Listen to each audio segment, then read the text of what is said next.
Hello students, आप सभी का स्वागत है मेरे चैनल संस्कृत स्टूडियो पर। और यहाँ पर देखिए, संस्कृत शिक्षण को समर्पित ये चैनल है और इस चैनल पे हम संस्कृत विषय से संबंधित सारे के सारे टॉपिक्स पढ़ रहे हैं। आपके अपकमिंग एग्जाम के लिए सारे के सारे हेल्पफुल रहेंगे और सारे वीडियोस आपके लिए बना दिए गए हैं। बहुत सारे टॉपिक्स हम पढ़ चुके हैं और रनिंग में कोर्स चल रहे हैं। आपके सिलेबस में ऐड किए हुए सारे के सारे टॉपिक्स को कवर करते हुए हम पूरा सिलेबस कंप्लीट करेंगे। देखिए, ये जो चैनल है इसको आपने अगर अभी तक सब्सक्राइब नहीं किया है तो सब्सक्राइब कर लीजिए, ताकि आपको इसके द्वारा डाले गए वीडियोस जो हैं इनका बेनिफिट मिल सके। आज का हमारा टॉपिक है धातु रूप अभ्यास। स्टूडेंट्स, हम बहुत सारे टॉपिक्स कंप्लीट कर चुके हैं, लेकिन इनके अभ्यास सत्र अभी शेष रह रहे थे, तो उन्हीं को मैंने लिया है। अब यहाँ पर धातु रूप का टॉपिक हम कंप्लीट कर चुके हैं और आपके सिलेबस में ऐड की हुई 25 धातुएं हैं। लगभग 25 धातुओं को हम कर चुके हैं। इनको केवल थ्योरेटिकल पार्ट पढ़ना सफिशिएंट नहीं होता है, इनको आपको प्रश्नों के माध्यम से भी प्रैक्टिस करना रहता है। प्रश्न जो होते हैं वो किस तरह से हो सकते हैं, कैसे कैसे प्रश्न पूछे जा सकते हैं, कितना घुमा फिरा कर प्रश्न पूछा जाता है आदि अधिकतम संभावनाओं के साथ आप यहाँ पर प्रश्न देखेंगे। बहुवैकल्पिक प्रश्नों का ही आपका एग्जाम पैटर्न रहता है। एग्जाम में ऐसे ही प्रश्न पूछे जाते हैं, तो इन्हीं प्रश्नों के माध्यम से हम यहाँ पर प्रैक्टिस करेंगे। ओके, रेडी हैं आप सभी? चलिए आते हैं। पहला प्रश्न आपके सामने यहाँ पर लिखा है, भू धातु लोट लकार उत्तम पुरुष एक वचन का रूप है।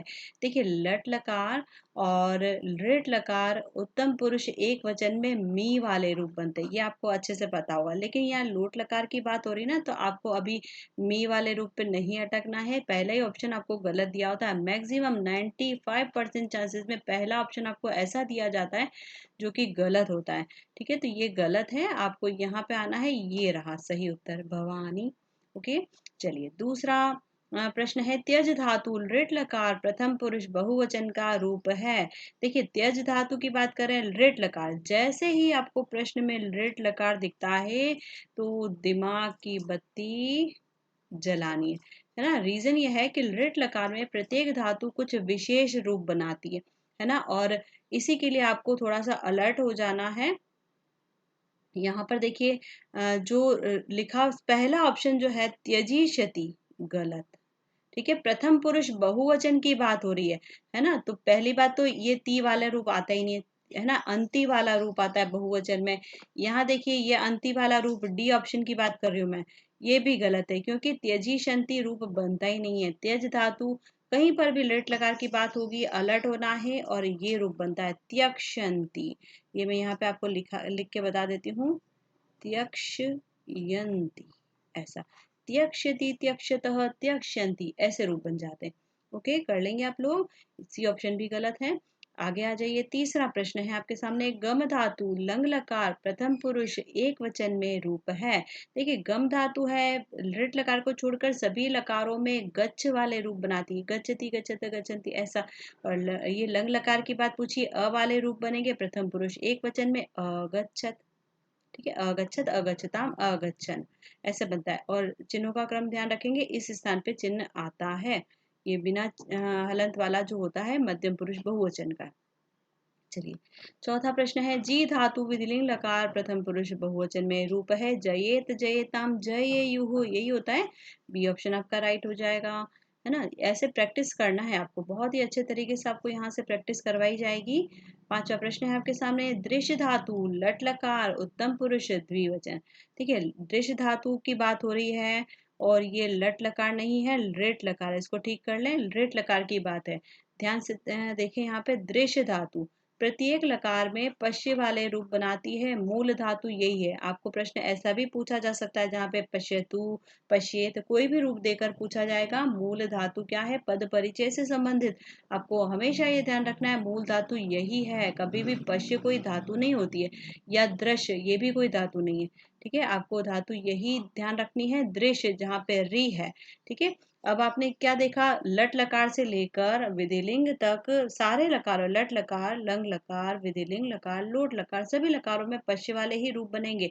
अब यहाँ पे बात पूछी है लृट लकार, लृट लकार यानी कि दिमाग की बत्ती जलानी। ठीक है, तो अब यहाँ पे आपको कैसा देखना है, ये बन जाएगा, री को र आदेश होता है। मूल धातु में अगर री है तो र आदेश होता है, मूल धातु में यदि र है तो री आदेश होता है। ये नियम है, ठीक है, इसको याद रखें। तो अब यहाँ पे री है, र आदेश होना है, द्र वाले रूप बनेंगे, द्रक्ष्यति, द्रक्ष्यतः, द्रक्ष्यन्ति। और वही बात पूछी आपको द्विवचन उत्तम पुरुष का, द्रक्ष्यावह, ठीक है। तो यहाँ पे आप पश्यावह ऐसा नहीं करेंगे, द्रक्ष्यावह ही बनेगा। बी ऑप्शन राइट है।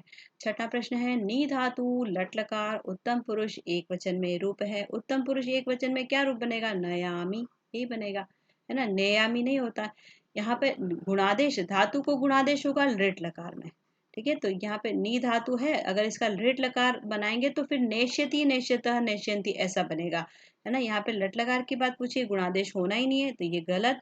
नी ये तो कोई रूप बनता ही नहीं, और नायामी क्यों होगा? नी धातु है तो नयामी बनेगा। A option right. सातवां प्रश्न देखिए, ये रहा प्रश्न यहाँ पे, अपचह जो रूप है ये कहाँ का है?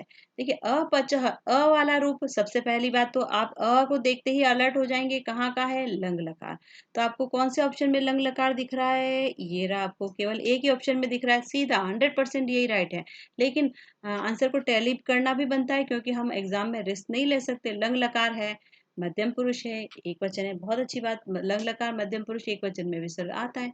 बस हो गया आपका ए ऑप्शन राइट। बाकी सारे ऑप्शन गलत है, देखने की आवश्यकता ही नहीं है आपको, ठीक है। ऐसे ही बहुत सारे प्रश्नों के माध्यम से हम प्रैक्टिस करते जाएंगे, आगे से आगे वीडियोस आपके लिए डाले जाएंगे स्टूडेंट्स। चलिए अगला प्रश्न है आपके सामने, आठवां प्रश्न है, पा धातु विधिलिंग लकार मध्यम पुरुष एक वचन में रूप है। पा धातु की बात हो रही है, विधिलिंग लकार मध्यम पुरुष एक वचन। देखिए विधिलिंग लकार मध्यम पुरुष एक वचन में बनता है, पठे ऐसा बनता है, और विसर्ग होता है, ये रहा आपका पीबे, ऐसा बनेगा, है ना। पीबे या ऐसे रूप तो नहीं बनते, पीबे रहेगा, विसर्ग भी रहेगा, ठीक है। तो ये बिना विसर्ग वाला गलत, ये रूप नहीं बनता, ये भी गलत। चलिए अगला नवा प्रश्न है, लब धातु लोट लकार प्रथम पुरुष में रूप है। देखिए तीनों पूछे प्रथम पुरुष के सभी, है ना। तो लब लब धातु जो है कैसी है? सबसे पहली बात तो ये आपको ध्यान होना चाहिए, लब धातु आत्मनेपद है। कैसी है? आत्मनेपद।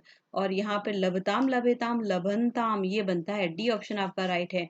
ये अंतु अंतु वाले रूप परस्मय पद में चलते हैं, आत्मनेपद में कभी भी नहीं चलते हैं, वहां पे रूप ऐसे ही चलते हैं, लभताम, लभेताम, लभनताम, लभस्व, लभेताम, लभध्वम, और लभेई, लभा वही, लभा मही ऐसे रूप बनते हैं लोट लकार में। अब आता है आपका 10वां, वृत्त धातु। वृत्त धातु भी आत्मनेपद है ना। वृत्त धातु लोट लकार प्रथम पुरुष एक वचन और लंग लकार प्रथम पुरुष एक वचन। मल्टीपल क्वेश्चन पूछ लिया, है ना। इसको मिश्रित प्रश्न कह सकते हैं आप, इसमें दो प्रश्न एक ही साथ पूछ लिए। वृत्त धातु आत्मनेपद, लोट लकार प्रथम पुरुष एक वचन। देखिए लोट लकार प्रथम पुरुष, लोट लकार में रूप बनता है, जैसे लब है तो लभताम बनेगा, वृत है तो वर्तताम बनेगा। तो कौन से ऑप्शन में आपको वर्तताम दिख रहा है? ये रहा, ठीक है। अब देखें लंग लकार, लंग लकार में रूप बनते हैं आपके अवर्तत, अवर्तेताम, अवर्तंत ऐसे रूप बनते हैं लंग लकार में। अ वाले रूप बनते हैं, अ वाले आपको सभी जगह पे दिख रहे हैं, है ना, सभी ऑप्शन में। लेकिन अवर्तत ये रूप सही है, अवर्तत, कोई हलंत नहीं, कुछ नहीं, ठीक है। तो आपको यहाँ पे आत्मनेपद की धातुओं को भी एक बार ग्लिम्स के रूप में देख लेना है, ताकि प्रश्नों को सॉल्व करने में आपको आसानी रहे, ठीक है। ये बी ऑप्शन आपका राइट है। पहले ही आंसर से हमको पता चल गया, लेकिन एक बार टैली करना बनता है, तो इसको हमने दूसरे वाले को भी देखा है। 11वां प्रश्न, अंतिम प्रश्न है, पच धातु लृट लकार मध्यम पुरुष एक वचन में रूप है। देखिए लृट लकार आते ही दिमाग की बत्ती जलानी, ठीक है। और पहले ही ऑप्शन आपको एग्जामिनर के द्वारा उलझाने के लिए दिया जाता है 25 अगर आपने इसको अलर्ट होके सॉल्व नहीं किया तो आप यहीं पे अटक जाएंगे, सही उत्तर तक नहीं जा पाएंगे। नहीं अटकना है, यहाँ से छूट के आगे बढ़िए। 25 गलत। पक्ष्यसी ये थोड़ा ठीक लग रहा है, ये पचसी होता ही नहीं है, बड़ी मात्रा वाला होता ही नहीं है। छोटी मात्रा वाला लिखा होता ना तो भी गलत है, क्योंकि ये तो लट लकार में बनता है, लृट लकार में बनता ही नहीं। मध्यम पुरुष एक वचन में सी वाले रूप बनते हैं, बिल्कुल सही है। लेकिन 25 लिखा होता ना तो भी गलत होता, ये भी देख लीजिए आप, मैं यहाँ पे लिख के बता रही हूँ 25, ये भी गलत है, क्योंकि ऐसे रूप नहीं बनते। प्रत्येक धातु का लृट लकार बहुत ज्यादा विशेष होता है, कुछ न कुछ विशेषता वहां पे लाई जाती है। ये है आपका सी ऑप्शन बिल्कुल करेक्ट। पक्ष्यति, पक्ष्यति, पक्ष्यतः, पक्ष्यन्ति, पक्ष्यसि ये है आपका मध्यम पुरुष एक वचन, जो इसका आंसर है। पक्ष्यतः, पक्ष्यत, पक्ष्यामि, पक्ष्यावह, पक्ष्यामः। ओके, चलिए स्टूडेंट्स, आप लोगों से एक और अनुरोध है कि कोई भी धातु रूप आप पढ़ते हैं, बहुत अच्छी बात है, केवल उसको रट लेना सफिशिएंट नहीं होता है। आप लोगों को क्या करना है, एक होमवर्क के रूप में ले लीजिए। भले ही आप जैसे पच धातु ले रहे हैं, पट धातु कोई भी धातु है ना, पट धातु, पच धातु, किसी भी धातु के पांचों लकारों के आप रूप लिखेंगे। पांचों लकारों के रूपों को, जैसे आप देखिए, आप एक लकार के रूप देखते हैं, कितने रूप होते हैं? 9। ठीक है, 5 में हो जाएंगे तो कितने हो जाएंगे? 45। एक ही धातु पांचों लकारों में 45 रूप बनाती है। अगर एक ही पद में बना रही, अगर वो आत्मनेय पद में भी बना रही, तो 90 वर्ड्स दिखेंगे आपको एक धातु के। तो इन 90 रूपों को, 45 रूपों को प्रयोग कहाँ पे लेना है, ये भी तो आपको प्रैक्टिस करना है। तो ऐसी ही प्रैक्टिस के लिए आपको क्या करना है, ऐसे कोई भी धातु के पांचों लकार लिख लीजिए, फिर माइंड में छोटे छोटे से प्रश्न बनाइए, छोटे छोटे वाक्य बनाइए कि इस धातु का प्रयोग कैसे हो सकता है, या इस वाक्य में मैंने ये धातु डाली है तो इसका प्रयोग हमें कैसे करना है। कोई भी वाक्य आपको दिया जाता है, सबसे पहले आपको अनुवाद करने के लिए प्रोसेस क्या रहता है, आपको सबसे पहले उसमें कर्ता निर्धारित करना होता है। कर्ता कहाँ का है, उसी के आधार पे क्रिया लेनी होती है। फिर काल निर्धारित करना होता है, लकार भी यहाँ पे हमें देखना होता है। संस्कृत में 5 लकार हैं, है ना, 5 प्रकार के काल हैं। अगर चाहिए अर्थ में तो विधिलिंग वाली टेबल में जाएंगे, आज्ञार्थक वाक्य दिख रहा है तो आप लोट लकार वाली टेबल में जाएंगे, है ना। तो कौन सी टेबल में जाना है, फिर उस एक एक टेबल के अंदर 3-3 लाइन्स होती हैं, उन 3-3 लाइन्स में से कौन सी लाइन में आपको जाना है, उन 3 लाइनों में भी 3-3 वर्ड्स होते हैं, उन 3 वर्ड्स में से आपको कौन सा वर्ड पिक करना है, ये सीखना है आपको, ऐसी प्रैक्टिस करनी है। ठीक है, तो ये प्रैक्टिस आपको यहाँ से मेरे चैनल के माध्यम से भी करवाई जाएगी। बहुत जल्दी हम ये सेशन कंडक्ट करेंगे। जुड़े रहें मेरे चैनल के साथ में। वीडियो को लाइक कर दीजिए, ज़्यादा से ज़्यादा शेयर कर दीजिए, ताकि ज़रूरतमंद स्टूडेंट्स तक इसका इंफॉर्मेशन जा सके। और रीट के लिए बेसिक कोर्स है, मतलब वैसे संस्कृत के आधारभूत कोर्स चल रहे हैं ये। आपको कोई भी एग्जाम फाइट करना है संस्कृत विषय से, फर्स्ट ग्रेड का हो, सेकंड ग्रेड का हो, डिपार्टमेंट वाला हो, कोई भी, तो आप उसके लिए यहाँ से पढ़ सकते हैं। बेसिक कोर्सेज अभी चल रहे हैं, फिर इन कोर्सेज का धीरे धीरे लेवल बढ़ेगा, जो कि आपके फर्स्ट ग्रेड सेकंड ग्रेड के अकॉर्डिंग रहेगा। अभी आपको इस चैनल के साथ जुड़ जाना है। अपकमिंग जो रीट एग्जाम बहुत जल्दी होने वाला है, गवर्नमेंट हमारी कंडक्ट करवा रही है, बहुत जल्दी वैकेंसीज डिक्लेयर होंगी, एग्जाम डेट डिक्लेयर होगी। तो उसके लिए आपको प्रिपरेशन अभी से स्टार्ट कर देनी है। स्टूडेंट्स, सीरियसली इस बार अपने सपने को साकार करना है तो जुड़ जाइए मेरे चैनल के साथ में, सब्सक्राइब कर दीजिए और नोटिफिकेशन के लिए बेल आइकन को प्रेस कर दीजिए, ताकि नेक्स्ट वीडियो जब भी डाला जाए उसका नोटिफिकेशन आपको मिल सके। ओके, मिल रहे हैं नेक्स्ट वीडियो में एक अगले इसी टॉपिक को आगे बढ़ाते हुए अगले वीडियो में। तब तक के लिए ऑल द बेस्ट आप सभी को। Thank you, bye bye.